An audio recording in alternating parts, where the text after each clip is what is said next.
Rashtrawadi Congress OBC सेलच्या हिंगोली जिल्हाध्यक्षपदी विकास देशमुख यांची निवड। औंढा नागनाथ शहरातील युवक काँग्रेसचे माजी शहराध्यक्ष विकास रुस्तुमराव देशमुख यांनी राष्ट्रवादी काँग्रेस अजितदादा पवार या पक्षामध्ये जाहीर प्रवेश घेतला आहे।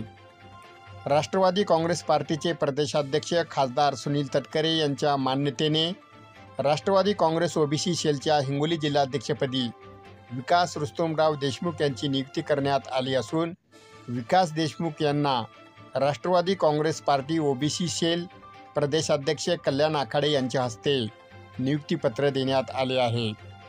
येत्या काळामध्ये हिंगोली जिल्ह्यामध्ये राष्ट्रवादी काँग्रेस पक्ष बळकट करण्यासाठी पक्षाच्या ध्येय धोरणानुसार राष्ट्रवादी काँग्रेस ओबीसी सेलच्या माध्यमातून पक्ष संघटन वाढवणार असे विकास देशमुख यांनी बोलताना सांगितले।